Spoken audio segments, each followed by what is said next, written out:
start tonight with a proposition, and this is a proposition that really was driven home when Paul Byer gave his introductory remarks to this panel, when he talked about the place that Charlottesville is in as it relates to clean energy. And my proposition is that Charlottesville is right now a leader in clean energy, not just in Virginia, but around the country. So, yeah, we can all give a round of applause to that. So I'm going to start with Mark, because Apex Clean Energy obviously has an early role in some of that leadership and drew out of some of the entrepreneurial spirit that arose here in Charlottesville long before clean energy was the hot topic that it is today. So Mark, why don't you give us a little bit more perspective of that early history and how Apex has grown into the company that it has now become? Sure. So as Paul alluded to, the heritage here and a great deal of the credit for the success of the renewable energy industry in Charlottesville is due to Sandy Reisky, a great visionary entrepreneur, started a company called Greenlight in 2001. And I actually interviewed with Greenlight in 2004 with Sandy Reisky and Matt Hansman and Kevin Davis and a number of the folks that were working at Greenlight. At that point, the independent power producing wind energy company was in its, shall we say, adolescence as far as the development of the model and how to go about it. And Sandy was pioneering. So in that interview in 2004, I talked to the guys about what they were working on, and it included a very large 300 megawatt project in the development stage that included an amazingly long 70-mile transmission line that would be privately developed and added into the cost of the project. So that to me sounded a little bit too entrepreneurial. And I decided to go to another company for my transition into the wind energy owner-developer energy company, a competing company to Greenlight. So fast forward, and the Greenlight guys actually built that what I thought at the time was a crazy project called Cedar Creek, and it had multiple phases and ended up being a $500 million project. The company I went to, mentioned in my bio, Horizon Wind Energy, was also successful. And as the industry advanced and matured, so did Greenlight, and ended up with a successful sale of the company to a large balance sheet, BP. And Sandy, as Paul alluded to, invested in other renewable companies in Axio Power, utility scale solar, and in Columbia Energy, a technology company that's doing wave generation. The model itself became more refined. What I said to myself when I interviewed here in Charlottesville and said, wow, if Sandy wasn't so crazy, it would be a great place to live and work. And it's too darn bad that I couldn't land here and be in Charlottesville. Sandy continued to be successful, and the industry matured. And what became evident was that the model that we were working on was not, there was nothing proprietary that you could do. But what you could do that was proprietary was understand how the platform worked, how you could put together a team that could replicate the success of our respective platforms that we were working on. And eventually I interviewed with Sandy again in 2009 and came here. And so did other people that were drawn to his vision, but also to Charlottesville. And it became a place where Apex did, where we were recruiting folks from the other competing platforms. We were bringing in the best people. And those people were coming from major cities, from where I was in Houston, and there was big companies that were in Chicago, in Boston, and they wanted to share in the not only the vision of Apex, but in the energy and the draw to Charlottesville. And that's the opportunity that we're looking at right now over the past 5 years, if you net out the number of coal and natural gas plants that have been decommissioned to the new ones that have been built, that turns out to be a zero actually in new capacity that's online. So essentially over that approximate time period, the only new generation that has been built has been renewable. And we are positioned in Charlottesville because of the human resource, the lawyers, the engineers, the business people that want to be in what is like now no longer an adolescent industry, but a mature industry that Charlottesville can really dominate. Thanks, Mark, for that wonderful introduction. So as you can see, we have this incredible history of entrepreneurship here in Charlottesville, but we tie that in with this really wonderful resource at the University of Virginia and the incredible research and innovation that occurs there every day. So I'm going to turn it over to our two UVA professors, researchers, innovators to talk a little bit about the work that they're doing to continue to drive the momentum here. Eric, let's start with you. Thanks very much. Yeah, I wanted to thank everyone for opportunity to be here on behalf of the University of Virginia. The engineering school at the University of Virginia is working very hard to build very strong cross-cutting research that is going to impact society, and energy is one of those critical areas that we can do great things and will do great things, and medical and commerce are all working together. And the University of Virginia is actually doing a lot of cross-school interactions as well with different disciplines, as you can see here, biomedical, mechanical engineering coming together. And that's actually going to be a real big part of the future, is multidisciplinary interactions, and it has to also scale along a timeline of any product technology. So the technology to market is absolutely critical. You have these great entrepreneurs here that need new technology that has to be low cost. It has to be a low cost of energy because it's not just good enough to say we've got a renewable technology that can work. It has to deliver a low cost of energy for it to be marketable, for it to have great penetration. And that's absolutely critical because you don't want just a symbolic wind turbine on top of a football stadium or something like that. You really want to have companies making a decision on their energy portfolio to be drawn to essentially renewable energy resources is a great way to essentially become more profitable and help society at the same time. So that's the kind of research that's been going on at the University of Virginia. Sitting next to me, Patrick Hopkins is one of our young superstars who was at the White House last summer, honored as part of that Peace Case Award with President Obama. And we have many more examples of great professors here at the University of Virginia. The project I'm working on is to design and build the largest wind turbines in the world. 10 times bigger than any wind turbines that are in the United States. And we want to do that not because it's cool to be big. We actually want to build these turbines offshore. It'll be probably 5-10 years from now in Dominion offshore lease area. Beyond the horizon, you won't be able to see them. You won't be able to hear them. They'll be producing incredible energy because there's essentially gold in terms of the amount of energy resources that are offshore. And so we're looking to biomimicry and bioinspiration about palm trees, how they can survive in the hurricanes, which come up and down our east coast, and we need to have a renewable energy resources that can survive those hurricanes. So we looked at palm trees, which are very ultralight. They're segmented. They actually can morph. The trunks can actually come down. So unlike a strong oak tree, which can actually be uprooted in a hurricane, we're going for very lightweight. And that lightweight means less mass. We can capture more energy, and therefore we can reduce the cost of energy. So we're hoping this is like a feeder technology along with some of the energy storage and a lot of the other concepts that can go along to make a huge difference. Thanks, Eric. And actually, you set that question up perfectly for me because, Patrick, I know you're doing a lot of research on energy storage. I have to say, from my position in the governor's office, what I hear a lot about is questions on the viability and economic feasibility of storage. Why don't you tell us a little bit more about the work that you're doing and focus a little bit on the storage aspect of it? Sure, absolutely. And I want to mention how honored I am to be here. I have the unique opportunity of actually I was a UVA student, undergrad and grad, and so being here as a professor and seeing just the amazing energy research and the energy just excitement going on here is really incredible to be in Charlottesville. Thanks.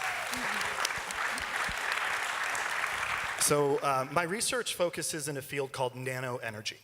All right, so nano means small. It's focused on nanotechnology, but that doesn't mean small energy. That means huge energy, huge gains. And the idea is that nanotechnology over the past several decades has shown immense improvements in energy efficiency. Now, specifically where I'm focused on is a form of energy called thermal energy. There are tremendous amounts of different types of energies, and where I focus is thermal, so heat transfer, heat energy. The reason that's important is heat is everywhere. There's actually laws of physics that say no matter what you do, you will generate heat. This is why cars overheat. This is why when you go for a run, you get hot. This is why light bulbs, they get hot. So no matter what happens, there will be waste heat. Now, it's a startling fact that if you look at all of the energy input into the United States, you take every source of energy that is in the United States, and you look at how much is actually usable energy, it's less than 50%. More than 50% of the energy that is consumed in the United States is wasted as, guess what? Heat. So what I'm looking at as a nanothermal engineer is using nanomaterials to harvest that heat and convert that heat or store that heat into another usable form of energy. So something that we've been focusing on is taking waste heat, say from a car exhaust or from an airplane engine or from a light bulb, and converting that waste heat into additional electricity that otherwise would just be wasted, and then plugging it back into the grid, plugging it back into the circuit. And we can do that with nanomaterials, and we can do that efficiently. Now, one aspect about storage, there are kind of two problems with the storage aspect, and both of which are important. I mean, one problem that we're focusing on, of course, we've all heard of batteries, and one of the best examples of thermal problems with batteries is what we've seen with the Samsung Galaxy recently. The Samsung Galaxy, of course, about half year to a year ago, caught fire. I mean, that's a heat transfer problem, right? So there are immediate opportunities to mitigate thermal energy storage problems by trying to engineer with nanomaterials better ways to store energy. And that's something that can transition to marketplace very quickly because we're taking an existing technology problem and trying to solve it with thermal solutions. Well, thank you so much. That sounds like really interesting research, and we're excited to hear more about it as it unfolds. All right, so last I'm going to turn over to Rich. Rich, we've talked a little bit about where Charlottesville is, some of the incredible entrepreneurial spirit, the great research. Obviously, you helped found a solar energy company that's doing wonderful things around town. But I'd like to turn it a little bit more to the policy agenda. So in our prior panel, Jerome Ringo spoke a bit about this new administration and some of the impacts that it could bring in terms of potentially reducing investment in clean energy and reducing the focus on decreasing carbon emissions. I'd love to hear your thoughts on what that could potentially mean to a business model, but also suggestions on what Virginia or even the city of Charlottesville could do in order to kind of turn the tides. Yeah, absolutely. So again, thanks everybody for being here. I think it's awesome that we have a lot of people here listening to the things that we're talking about today. And I want to get something out there just right off the bat, is that the fate of the renewable energy industry is not up to the fate of the Clean Power Plan. Let's just get that on the table right now. Do you want to explain what the Clean Power Plan is? Yeah, so the purpose of the Clean Power Plan was to limit the carbon emissions from fossil fuel generators. And recently, if you, I don't know how many people are aware, but the Trump administration has signed an executive order asking Scott Pruitt to basically begin dismantling the Clean Power Plan. And it's sort of billed as an effort to revive the coal industry. Unfortunately, that's not going to work because what was overlooked is that the coal industry is not in a decline because of restrictions on emissions. The coal industry is in a decline because of economic and market factors. And so, thanks. I mean, I just want to put this out there because people are asking these questions, and that's the answer. The renewable energy industry is moving forward regardless of what happens to the Clean Power Plan because it's reliant on so many things that are outside of the political spectrum, namely the cheap cost of materials, more efficiency in generation, so technological advances, and 3, people like you guys who are out there every day fighting for clean energy. And I mean, there's social implications as well from Fortune 500 companies who are basically setting carbon offset goals, saying we're going to be 100% carbon neutral in X amount of years. I mean, that matters a lot to people. So those things are driving the market forward. And unfortunately, rolling back the Clean Power Plan, one of the things that it's going to do is it's going to marginalize communities around coal plants that are already marginalized. So when they have the implications of pollution coming to their communities, they're going to have less that they can do in recourse. So to bring it back kind of to Virginia, from 1988 to 2016, we pumped over $600 million into the coal industry as tax credits. During that time, the amount of coal miners went from about 11,000 to about 2,000. So clearly it wasn't working. Luckily, Governor McAuliffe put an end to that. And our country is founded on coal. We owe a lot to the coal miners and their generations of families. Now is not the time to abandon them. Now is the time to take that money and bring it back to places like West Virginia so we can help those coal miners get other jobs and retrain for other jobs and diversify their economy. Let's reframe West Virginia as let's reframe West Virginia as, hey, come enjoy the national parks or state parks that we have. There's other things that we can do here. So that's the federal level. And in the absence of federal guidance, or good federal guidance, I should say, let's take a look at the state and municipal level. Now is the most important time for us to act on a local level. And so I think that the most important thing that Charlottesville can do right now is set an intention. Right now, we have a 10% carbon offset goal by 2035. Look at the people around us. I think we can do better. We have leadership here at the city level, at the university level. We have all these companies operating here in Charlottesville. Let's go for carbon neutrality by 2050. Let's sit down with whoever was in charge of bringing Burlington, who's about the same population as Charlottesville, to carbon neutrality today. Thanks, Rich. That's basically the answer. All right, so we're almost out of time, but I'm going to do a very quick fire round. And I know my panelists are not prepared for this, but I like to keep them on their toes. And then we're going to end with a really interesting announcement from Rich. All right, so let's start with you, Patrick. So if there was one thing that can be done at the state level from a policy perspective, and I'm not saying that I have any interest in hearing this as working for the governor's office, what would it be? And you've each got 30 seconds. So I think there's a lot of innovative research going on. And when we start talking about research at the university level, we're talking about things that can shape the next generation.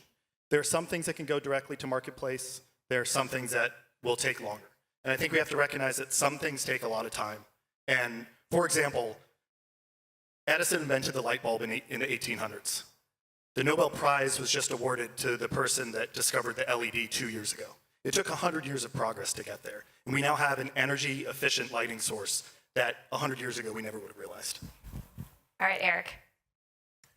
I think there's one thing that would be great is to focus research and let it penetrate all the way down to the younger generation, because it's really going to be the future of the Commonwealth and the future of our nation, is that we get our energy concepts and our focus on renewable and low-cost technology and entrepreneurship involved at the high school level, the junior high level, and all the way down, because I think it's really important that we embrace this as a whole society. And we'll find out that the parents will get interested in and excited about it. So I think research is important, but I think we need to kind of go across all age groups. More on the education side. All right, Rich, I'm going to skip over you, and you're going to end things. Mark, let's hear what you have to say. Well, I think, we've been doing our part in Virginia, permitting the first utility scale wind project in Virginia, Rocky Ford. But at a state level, other states have been very successful and happy with setting mandatory renewable portfolio standards with teeth in them. And the misconception about that is that that the mandates are anti-competitive or don't work with the market. The opposite is true. A renewable portfolio standard creates a market in a state. It brings jobs. It encourages renewables. And to look at any other state, including some states even more conservative in their legislature than Virginia is, and they have successfully rolled out a renewable portfolio standard that really works. All right, thanks, Mark. Now, Rich, you get to end things. Sure. So I'm here tonight representing Sun Tribe Solar, but I want to switch gears for a minute and just speak on behalf of the renewable energy industry as a whole here in Charlottesville. So we have a lot going on here that some people might not know about. We have a portfolio that's over $11 billion between the renewable energy companies that are all here. We power, that renewable energy portfolio, those assets power the equivalent of 744,000 homes, which to put it in perspective, in Charlottesville around 2015, we had 20,000 homes. And so we're powering on the order of 40 times the size of the city in which we operate. So some people might not be aware of that. Gray McLean of the Audubon's Foundation was working with a bunch of the companies. We got together and we sat down and we established a platform for us to create one voice and really establish Charlottesville as what it is, which is the renewable energy hub of the Southeast. And so with that, I'm really excited to announce that we've established the Charlottesville Renewable Energy Alliance.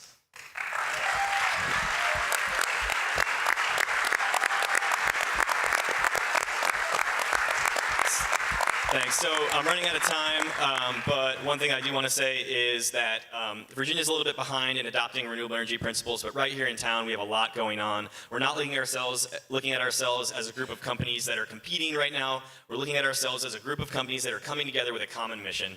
And that mission is to, one, like I said, establish Charlottesville as a renewable energy hub of the Southeast, two, advocate for the growth of the renewable energy economy, and three, support the community's transition to sustainable energy practices. So if you're looking to get involved, please visit our website, www.cvillerea.org, and at the Sun Tribe table in the lobby, please come and sign up and stay tuned to what's going on. So thank you. Awesome.